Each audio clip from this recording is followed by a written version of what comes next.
사랑하는 믿음의 가족 여러분, 오늘은 하나님께서 또 우리에게 허락해 주신 2022년 4월 29일 금요일입니다. 오늘은 이사야서 25장의 말씀으로 함께 하나님의 마음을 나누는 시간을 갖도록 하겠습니다. 먼저 사도신경으로 우리들의 믿음을 하나님 앞에 고백합니다.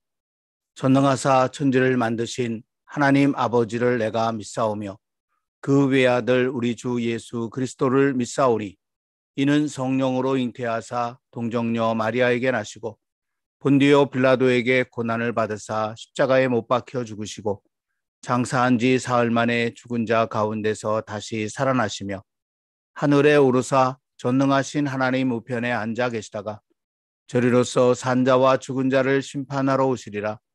성령을 믿사오며 거룩한 공회와 성도가 서로 교통하는 것과 죄를 사하여 주시는 것과 몸이 다시 사는 것과 영원히 사는 것을 믿사옵나이다. 아멘. 찬송가 90장 주 예수 내가 알기 전 함께 찬송하겠습니다. 주 예수 내가 알기 전 날 먼저 사랑했네. 그 크신 사랑 나타나 내 영혼 거듭났네. 주 내 맘에 늘 계시고 나 주의 안에 있어 저 포도비유 같으니 참 좋은 나의 친구. 내 친구 되신 예수님 날 구원하시려고 그 귀한 몸을 버리사 내 죄를 대속했네. 나 주님을 늘 믿으며 그 손을 의지하고 내 몸과 마음을 바쳐서 끝까지 충성하리.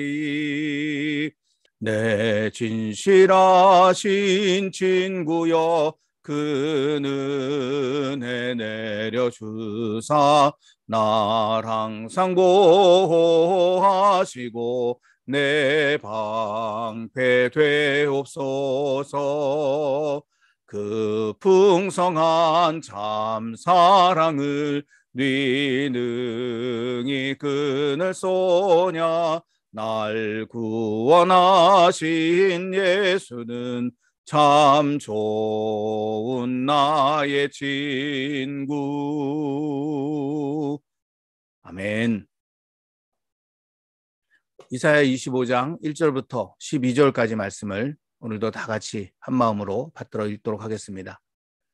여호와여, 주는 나의 하나님이시라. 내가 주를 높이고 주의 이름을 찬송하오리니 주는 기사를 옛적에 정하신 뜻대로 성실함과 진실함으로 행하셨습니다. 주께서 성읍을 돌 무더기로 만드시며 견고한 성읍을 황폐하게 하시며 외인의 궁성을 성읍이 되지 못하게 하사 영원히 건설되지 못하게 하셨으므로 강한 민족이 주를 영화롭게 하며 포악한 나라들의 성읍이 주를 경외하리이다. 주는 포악자의 기세가 성벽을 치는 폭풍과 같을 때에 빈궁한 자의 요새이시며 환난 당한 가난한 자의 요새이시며 폭풍 중에 피난처시며 폭양을 피하는 그늘이 되셨사오니 마른 땅에 폭양을 제함같이 주께서 이방인의 소란을 그치게 하시며 폭양을 구름으로 가름같이 포악한 자의 노래를 낮추시리이다. 만군의 여호와께서 이 산에서 만민을 위하여 기름진 것과 오래 저장하였던 포도주로 연회를 베푸시리니 곧 골수가 가득한 기름진 것과 오래 저장하였던 맑은 포도주로 하실 것이며 또 이 산에서 모든 민족의 얼굴을 가린 가리개와 열방 위에 덮인 덮개를 제하시며 사망을 영원히 멸하실 것이라. 주 여호와께서 모든 얼굴에서 눈물을 씻기시며 자기 백성의 수치를 온 천하에서 제하시리라. 여호와께서 이같이 말씀하셨느니라. 그날에 말하기를 이는 우리의 하나님이시라. 우리가 그를 기다렸으니 그가 우리를 구원하시리로다. 이는 여호와시라. 우리가 그를 기다렸으니 우리는 그의 구원을 기뻐하며 즐거워하리라 할 것이며 여호와의 손이 이 산에 나타나시리니 모압이 거른 물 속에서 초계가 밟힌같이 자기 처소에서 밟힐 것인즉 그가 헤엄치는 자가 헤엄치려고 손을 펴같이 그 속에서 그의 손을 펼 것이나 여호와께서 그의 교만으로 인하여 그 손이 능숙함에도 불구하고 그를 누르실 것이라. 내 성벽에 높은 요새를 헐어 땅에 내리시되 진토에 미치게 하시리라. 아멘. 오늘 말씀도 어제 말씀드린 것처럼 이제 소위 묵시라는 그런 제목으로 일컬어지는 이사야 24장부터 27장까지 에 이제 속해 있는 그런 부분이죠. 오늘 이 말씀 속에 보면은 제일 처음에 여호와여 주는 나의 하나님이시라 이렇게 시작하잖아요. 어제 우리가 함께 나누었을 때 우리 여호와 하나님께서 이 땅을 심판하시는 그때 그 마지막 날에 이제 세상 거의 모든 것들이 그 여호와의 진노에 의해서 다 무너지게 되고 패망하게 그렇게 되겠지만 그동안에는 보이지 않았던 눈에 잘 띄지 않았던 그러나 잠잠한 가운데서라도 여호와 하나님을 바라며 또 소망을 두고 있었던 그런 자들이 바다에서부터 땅 끝에서부터 그렇게 일어나서 찬송하게 된다라는 그런 얘기를 했었잖아요. 오늘 이제 이 말씀 앞부분이 이제 그들이 부르는 찬송의 내용이라고 그렇게 할 수 있습니다. 그들이 어떤 찬송을 부르는가? 여호와여 주는 나의 하나님이시라. 내가 주를 높이고 주의 이름을 찬송하오리니 주는 기사를 옛적에 정하신 뜻대로 성실함과 진실함으로 행하셨습니다. 이렇게 찬양하게 된다는 거예요. 여기 이제 성실함과 진실함으로라고 하는 그런 말이 나오는데 사실 이 말은 우리가 기도 끝에 하는 말이 있잖아요. 아멘이라고 하는 말이 있는데 이 아멘이라고 하는 그 말의 어원이 되는 아만이라고 하는 히브리어가 있거든요. 그 아만이라고 하는 말을 두 번 반복한 거예요. 비슷하게 거기서 나오는 거의 비슷한 말을 두 번 반복한 겁니다. 그래서 에무나 오만, 에무나 오멘 이렇게 이제 되어 있거든요.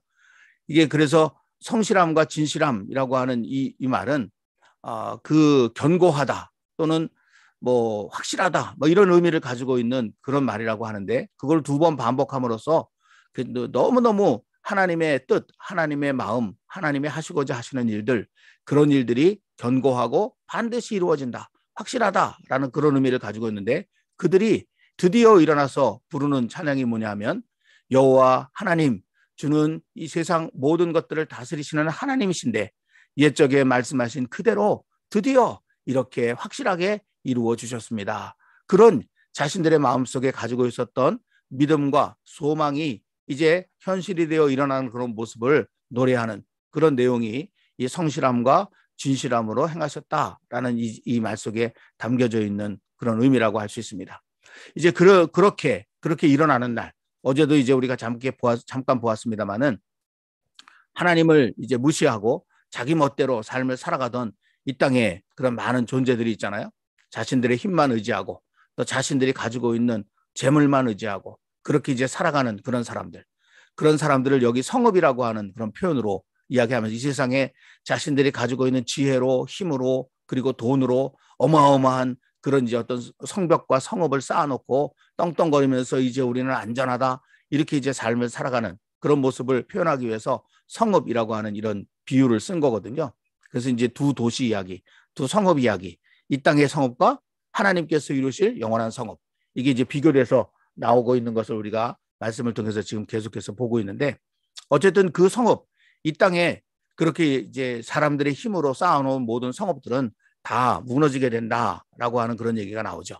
그들이 왜 무너지게 되는가? 그 이유가 포학이라고 하는 그런 말로 앞부분에는 표현이 되어져 있고요. 뒤에는 또 모압이라고 하는 그런 한 그 민족을 대표 민족으로 그렇게 세워서 그들이 이제 가지고 있는 어떤 죄악된 모습, 하나님 앞에서 교만한 모습, 이런 모습들을 또 이제 드러내고 있거든요. 포학과 교만. 그러니까 포학이라고 하는 말은 그냥 자기가 하고 싶은 대로 마구 그렇게 살아가는 겁니다. 막 그냥 다른 주변에 있는 사람들이 다치거나 말거나 어떤 마음의 상처를 입거나 말거나 그들의 삶이 무너지거나 말거나 자기가 하고 싶은 대로 자기 힘을 휘두르면서 그렇게 마구잡이로 살아가는 마치 이렇게 좀 그 광우, 미친 소가 있지 않습니까? 미친 소가 날뛰는 것처럼 그런 모습, 이런 모습이 여기 포학이라고 하는 말로 표현되어져 있는 거거든요. 그런 모습으로 삶을 살아가기 때문에 하나님의 말씀을 따라 자신의 삶을, 생각을, 마음을, 감정을 절제하지 못하고 그냥 자기가 하고 싶은 대로 멋대로 그렇게 삶을 살아가는 그런 자들은 다 무너지게 될 것이다. 여호와 하나님 앞에서 고개를 빳빳이 들고 여호와 하나님이 어디 있느냐? 여호와 하나님도 내 상대는 안 돼. 나는 어쩔 수가 없어. 이런 교만함을 가지고 있는 그런 성읍, 그런 성읍들은 여호와 앞에서 다 무너지게 될 것이다. 라는 그런 이제 말씀을 여기 이제 다시 하고 있는 것을 보게 되어지는 것입니다. 그러면서 이제 6절 이하에 있는 말씀 속에 보면 그 하나님이 또 다른 그런 이제 모습을 보여주잖아요. 그러니까 이 땅에 있는 성읍은 그렇게 다 여호와 하나님의 힘 앞에 무너지게 되는데 하나님과 함께하는 하나님의 성읍, 하나님의 도성에서는 어떤 일이 일어나는가? 거기는 여호와 하나님께서 친히 잔치를 그렇게 준비하시고 거기에 초대하셔서 그 잔치를 함께 즐기게 되는 그런 모습이 나오죠. 6절에 만군의 여호와께서 이 산에서 만민을 위하여 기름진 것과 오래 저장하였던 포도주로 연회를 베푸시리니 곧 골수가 가득한 기름진 것과 오래 저장하였던 맑은 포도주로 하실 것이며. 여러분 어제도 보았지만 이 땅에는 모든 이제 즐거움과 기쁨들이 다 사라져 버리잖아요. 여호와 하나님의 무서운 진노 앞에 다 그들이 술을 마셔도 그게 그냥 쓰듯이 쓴 그런 독주가 될 뿐이고, 그런데 여호와 하나님 앞에서 잔치가 열리는데, 기쁨의 잔치, 희락의 잔치가 열리는데 마음껏 먹고 마음껏 마시고 여호와 하나님의 그 주시는 은혜 때문에 그렇게 즐거움을 누리는 그런 모습이 여기 있잖아요. 또 7절에 보면 모든 민족의 얼굴을 가린 가리개와 열방 위에 덮인 덮개를 지하신다. 그날이 되면 이제 그 사도 바울도 고린도전서 13장에서 지금은 우리가 거울로 보는 것 같이 희미하지만 그때가 되면 얼굴과 얼굴을 맞대어 볼 것이다. 그런 이제 이야기를 했잖아요. 바로 그 표현처럼 우리가 지금은 하나님을 그렇게 안다고 하더라도 뭔가 좀 희미하잖아요. 하나님이 계시는지 아니 계시는지 그렇게 어쩔 때는 의심이 될 때도 있고, 이 세상을 살아가는 동안에는 그런 모습으로 살아갑니다. 그런 우리의 그런 육신 속에 어떤 죄악의 그런 그림자들이 이제 있어서 그것이 가림막이 돼서 여호와 하나님을 제대로 볼 수 없게 그렇게 만드는 거거든요. 근데 그날이 되면 모든 죄악의 찌꺼기들까지 다 사라져버리고 우리가 맑은 영, 맑은 마음을 그렇게 갖게 되면서 여호와 하나님을 그렇게 깨끗한 눈으로 바라보고 그 얼굴과 얼굴을 맞대어서 그렇게 이야기하는 이런 정말 놀라운 기쁨의 그런 잔치들이 벌어지는 것을 볼 수가 있고요.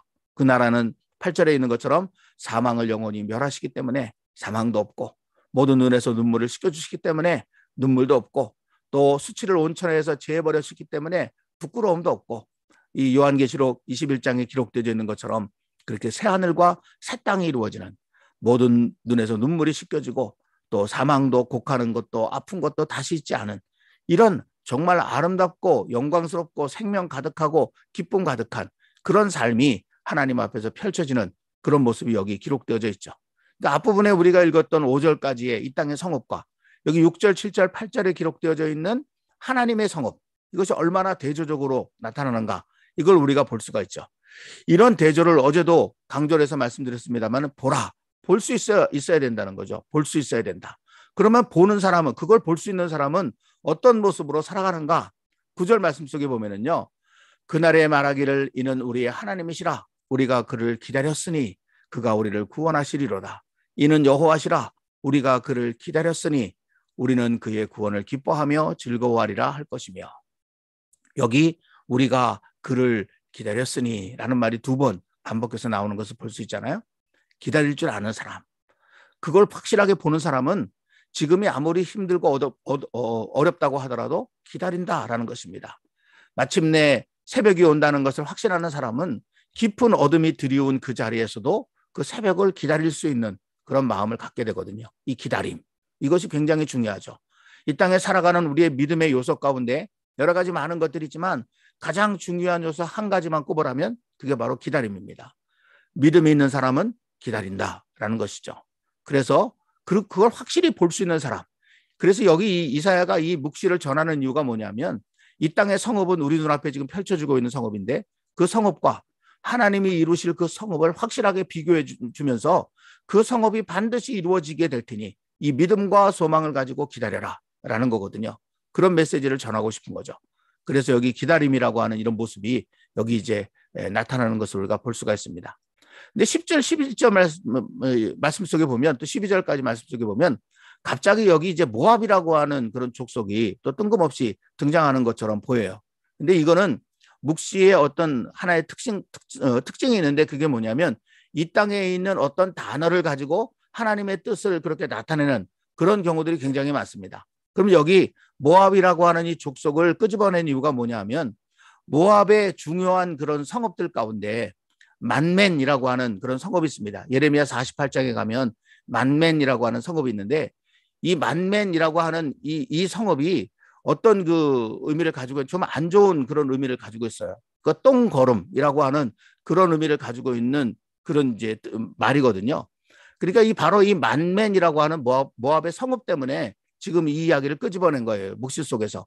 그래서 모압이 거름물 속에서 초계가 밟힌 같이 자기 초소에서 밟힐 것이다. 이제 이 표현이 뭐냐면, 이 땅에 자기 힘만 믿고 의지하며 살아가는 그런 모든 족속들, 그런 모든 자들, 여호와의 손이 나타나는 날, 마치 똥물 속에 들어가 있는 지푸라기 같이 그렇게 될 것이다. 이게 굉장히 아주 강렬한 표현이거든요. 너무너무 이렇게 그 생각만 해도 막 고개가 저어지고 눈살이 찌푸러지는 그런 이제 이미지 아닙니까?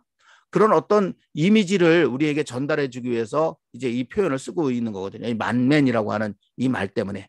그래서 여기 모압이라고 하는 족속에 대해서 그래서 우리가 너무 큰 의미를 이제 기울일 필요는 없고요.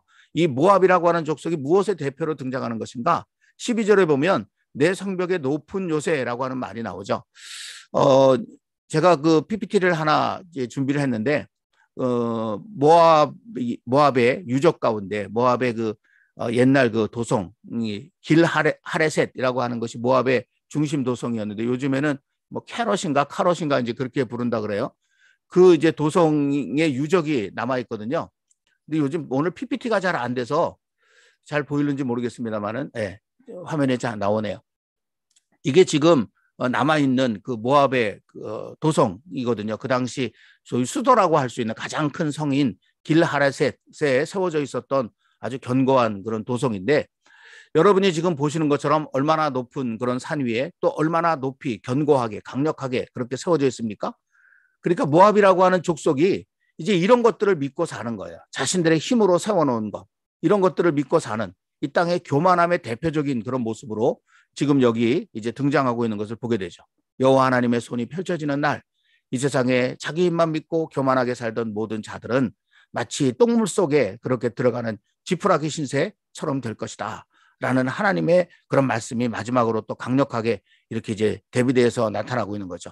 이 이사야의 묵시는 이 두 가지 도성의 이야기가 이렇게 계속 번갈아 가면서 이제 등장을 합니다.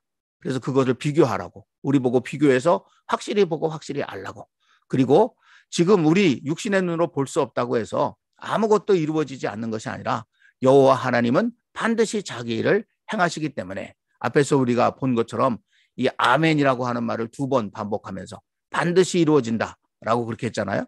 그러니 너희가 정신을 똑바로 차리고 오늘을 살아가되 기다림으로 살아가라, 이런 가르침을 우리에게 주고 있는 것이라고 할 수 있다는 것입니다. 오늘 말씀의 내용은 이제 이 정도로 우리가 마무리를 한번 지어보도록 하겠고요. 오늘도 오늘의 한절 양식으로 삼는 그런 말씀이 있는데, 조금 전에 우리가 보았던 9절 말씀입니다. 우리가 그를 기다렸으니, 우리가 그를 기다렸으니, 이 기다림, 오늘도 하나님 비록 내 눈에 보이지 않고 내 귀에 들리지 않고 내 손으로 만질 수 없고 내가 직접 누릴 수 없어도 여호와 하나님께서 당신의 뜻을 이루어 가고 계신다는 사실을 믿음의 눈으로 보고 느끼면서, 주님께서 마침내 일어나 이 세상에 강림하시는 날, 주님의 손을 펼치는 날, 그 날을 기다리는 마음으로 이 하루를 살게 해주시옵소서, 이런 기도를 드렸으면 정말 좋겠습니다. 예레미야가 3장 19절부터 26절까지 말씀 속에 보면 우리가 아주 잘 아는 이야기가 거기 기록되어 있잖아요. 바벨론의 침공을 받아서 예루살렘 성과 성전이 다 무너져 내리는 그 잿더미 위에서 눈물을 흘리며 여호와께 올려드렸던 노래가 이 예레미야 애가라고 하는 이 노래인데, 거기서 너무너무 가슴이 아프죠. 고초와 재난 곧 습과 담즙, 너무너무 쓰다, 그렇게 이야기를 합니다. 그러면서 낙심이 된다라고 그렇게 했는데 중요한 것은 이 예레미야가 그것을 마음에 담아 두었다는 거거든요. 함부로 입 밖으로 그걸 내뱉어서 원망하거나 불평하거나 죽겠다라든지 뭐 이런 식의 그런 낙심의 표현을 하지 않고 느끼긴 느끼지만 그냥 마음에 담아 두었다는 것입니다. 그랬더니 그게 소망으로 연결되어지는데 밤이 지나면 찬란한 아침이 찾아오는 것을 그렇게 발견해 보면서 지금은 깜깜한 밤 같은 어두움의 세상이지만 하나님께서 반드시 일어나 그 광명한 빛을 우리에게 다시 비춰줄 날이 오겠구나. 이걸 깨닫고 그 다음에 예레미야가 취한 태도가 뭡니까? 내가 그를 바라리라. 내가 그를 기다리리라 라는 고백을 하죠. 그리고 우리에게 사람이 여호와의 구원을 바라고 잠잠히 기다림이 좋도다라는 그런 자기의 깨달음을 우리에게까지 이렇게 전해주고 있거든요. 그래서 이 기다림이라고 하는 것이 너무너무 우리 믿음에 있어서는 중요하다라는 사실을 새삼 깨닫게 되는 것입니다. 오늘 이 하루 여호와 하나님의 그 손길을, 구원의 손길을, 우리에게 은혜와 기쁨 가득하게 부어주시는 그 손길을 기다리면서 묵묵히 오늘의 삶을 살아가되 힘들고 어려운 일이 있더라도 함부로 입 밖에 내고 원망하고 불평하고 좌절하고 절망하지 말고 그것을 마음에 담아두면서 오직 여호와 하나님만 기다리며 살아가는 저와 여러분들이 되기를 주님의 이름으로 간절히 기원합니다. 기도하겠습니다. 하나님 아버지, 오늘도 이사야를 통해서 주신 묵식 가운데 또 한 말씀을 저희들이 이렇게 나누었습니다. 하나님, 이 세상의 삶을 들여다보면 너무너무 믿음을 지키며 살기가 힘들고 어렵습니다. 포악한 자들이 세상에 날뛰고 있어서 자기들의 생각과 자기들의 뜻과 맞지 않는 하나님의 뜻을 가지고 살아가는 사람들을 얼마나 참 힘들게 하고 아프게 하는지, 하나님, 저들의 교만이 하늘을 찌를 듯해서 아버지 하나님, 저들의 그 위세가 이 온 세상을 그렇게 감싸 안고 있어서 얼마나 그 속에서 믿음을 지키며 사는 것이 어렵고 힘든 일인지, 그러나 주님, 오늘 말씀은 분명히 우리에게 증언하고 있습니다. 여호와 하나님은 살아계시고 그분은 지금 보이지 않는 가운데서도 당신의 뜻들을 이루어 가고 계시며 마침내 그 뜻들이 이루어지도록 성실함과 그리고 신실함으로 지금도 일하고 계신다는 사실을 이렇게 이야기합니다. 그리고 그때가 되면 이 땅에 기고만장하며 자기 생각과 자기 의지와 자기 힘만 가지고 살아가는 자들은 마치 지푸라기가 똥물 속에 들어가는 것처럼 그렇게 다 여호와의 손에 눌리게 될 것이고, 잠잠히 여호와 하나님을 바라며 기다리며 살아갔던 자들은 마침내 일어나서 여호와는 나의 하나님이시라, 그분이 드디어 우리에게 이렇게 나타나셨다, 기쁨의 노래를 부르며 여호와께서 친히 베푸신 그 기쁨의 잔치상에 함께 참여하여 마음껏 먹고 마시며 희락의 노래를 부르며 주님이 주시는 생명을 만끽하는 그런 삶이 펼쳐지게 될 것을 보여주고 있습니다. 주님, 이 사실을 오늘도 믿음의 눈으로 바라보면서 오늘 하루를 살아갈 수 있도록 도와주시옵소서. 예레미야의 심정을 가지고 현실이 비록 힘들고 어렵더라도 참으로 쑥과 담즙처럼 쓰디쓴 그런 인생의 한복판에 내가 놓여 있을지라도 그것은 마음에 담아두고 입 밖으로 함부로 내뱉어 원망하고 낙심하지 말고 하나님을 그렇게 배반하고 얼굴 돌리지 말고 그냥 마음에 담아두고 끝까지 잠잠히 기다릴 수 있는 저희들 되도록 인도하여 주시옵소서. 그리하여 그날 마침내 하나님을 통해서 베풀어 주시는 그 아름다운 잔치상 우리 모두 함께 참여하는 기쁨 누리게 하여 주시옵소서. 그러나 주님, 우리가 너무너무 연약한 존재라는 것을 잊지 마시기를 원하고, 아버지 하나님, 우리의 힘으로 감당할 수 없는 그런 악에 빠지지 않도록, 그런 어려움 속에 깊이 빠지는 일이 없도록 주님의 손길로 지켜주셔서 실망하고 낭망할 즈음에 주님의 손길로 저희들을 건져주셔서 다시 새 소망을 가지고 새 힘을 가지고 살아갈 수 있도록 인도해 주시옵소서. 우크라이나 땅과 이 땅에 많은 고통받는 그런 자리들, 하나님, 오늘도 저들은 아픔과 또 슬픔과 눈물 가운데 하루를 맞이하게 될 것입니다. 그러나 주님, 저희들에게도 믿음을 주시옵소서. 하나님을 기다리고 바라는 믿음을 허락해 주시기를 원하며 그 믿음으로 오늘을 넉넉히 이겨내게 하시고 마침내 주님의 광명한 빛이 비치는 영적인 새날을 맞이하는 자리 설 수 있도록 인도하여 주시옵소서. 오늘도 세상 구석구석에 흩어져서 열심히 살아가는 우리 믿음의 가족들 한 사람 한 사람 주님의 성령으로 지키시고 보호하여 주옵소서. 공부하는 자리, 일하는 자리, 사람들을 만나는 자리, 모든 계획들을 세우며 앞을 향해서 나아가는 모든 자리들, 또 하나님께서 허락해 주시는 아름다운 보금자리인 가정들 모두 주님의 성령으로 꼭 감싸 안아 주셔서 주님의 평강을 누리며 살 수 있도록 주님 함께해 주옵소서. 세상 때문에 행복하고 기쁜 것이 아니라 주님 때문에 행복하고 기쁜 복된 날 이루어 살게 해 주시옵소서. 오늘을 주신 하나님께 감사를 드리며 예수님의 이름으로 기도하옵나이다. 아멘.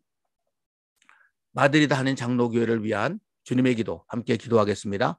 하늘에 계신 우리 아버지여, 우리 마드리드 한인 장로교회 믿음의 가족들을 통해 아버지의 이름이 거룩히 여김을 받으시오며 우리들이 살아가는 모든 곳에 아버지의 나라가 임하시오며 하늘에서 이미 이루신 아버지의 뜻이 이제는 우리들의 삶을 통해서도 이루어지이다. 오늘 우리들에게 이 땅을 살아가며 주님 뜻을 이루는 데 필요한 모든 것을 공급해 주시옵고 나아가 우리가 다른 이들의 필요를 채워주는 통로가 되게 하시오며 우리가 우리에게 죄 지은 자를 용서하여 준 것 같이 우리 죄를 용서하여 주시옵고 우리가 유혹에 넘어가 시험에 빠지지 않도록 깨어있게 하시옵고 다만 우리 힘으로 감당할 수 없는 악에 빠질 때 우리를 구하시옵소서. 모든 나라와 권세와 영광이 아버지께 영원히 있기에 아버지와 함께 사는 것이야말로 참되고 영원한 축복임을 믿습니다. 아멘. 오늘도 우리 주님 때문에 기쁨 가득한 새날 되시기를 간절히 소망합니다.